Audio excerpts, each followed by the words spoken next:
Hey everybody, Eric Serritella here, and I'm a full-time ceramic trompe l'oeil artist. I'm currently the artist in residence at Starworks NC. I'm doing some experiments with clay and glass, so I'm working both in the state-of-the-art glass hot shop as well as a super well-equipped ceramic studio. We were doing some prototypes right now, some tests to work things out, and so I wanted to share some of where we're at. Here we go. Okay, so for our first test, we're going to do a sand casting. That's me in the purple. And what I've done is impress some clay with a pattern in it, fired clay with a pattern in it, into a container of sand. And we've built up the sides. And now we're going to pour molten glass into there and cast a form out of that. So the first step is to take the glass out, snip off some of the ends, and then this will get poured into the casting, into the mold. And after it's snipped off, then we take a torch to it that helps take out some of the air bubbles. It also helps even out the temperature of the glass and gets rid of that snip mark. So everything is now smoothed out. As the glass cools, I'm going to take a ceramic trompe l'oeil charred stick that I made and press it into the glass. And that gives the opportunity for me to be able to adhere that into place later. So it's got little indents that'll exactly match the ceramic and be able to then be epoxied into place later. And now she's taking the paddles to take the glass out. And we just use clear glass for these tests. Again, these are prototypes. This is our first shot on all three of the tests we're gonna do today. And so she's taking it on the paddles and popping it into the annealing oven. And there is test one in the can. All right. Now for our second test, we're not going to use the sand mold.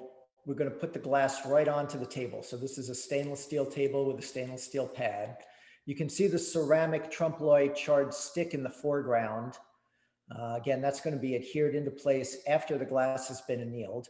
And so there we go. There's the okay for the right size patty and torch to smooth it out.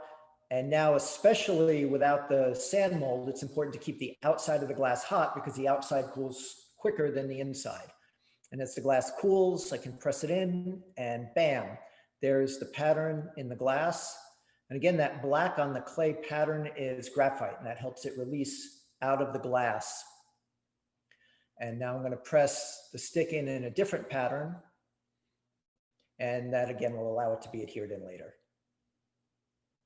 And now the second piece of glass is taken, this time by hand, and put into the annealing oven. There's number two. All right, now our last test, I'm going to bring in some of my clay sensibilities, or maybe clay insensibilities as it may be, because I'm going to try to alter the glass with my hands gloved, but with my hands. And as a clay person, I'm used to really having things, you know, holding on to them and making them move that way. So we're going to see what happens with that. So the first step is to do the impression again. And this time I'm suited up, and that's because I'm going to lift the hot glass. And if it were to drop, obviously it could be dangerous. So I'm suited up in protective gear for this. And so she's heating the outside again to make sure the glass doesn't crack because the outside cools quicker than the inside. It also helps move any air bubbles out, smooth out any roughness on the surface. And now I'm trying to move that glass around and try to get it to change shape, maybe become a little bit oblong. And now I'm going to switch to the heavy duty asbestos gloves.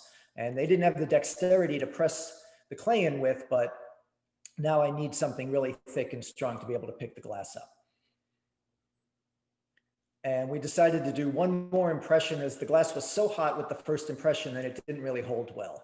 So there we go. Now we have a better impression, and I'm going to pick it up and move it around.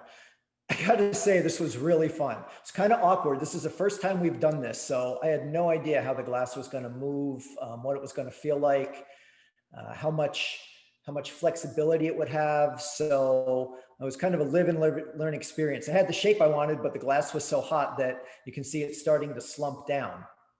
So now I'm trying to pick it up with those gloves, which are hard to grab things with. And there we go, got it back up again. And now I'm trying to put a little bit of lift into it.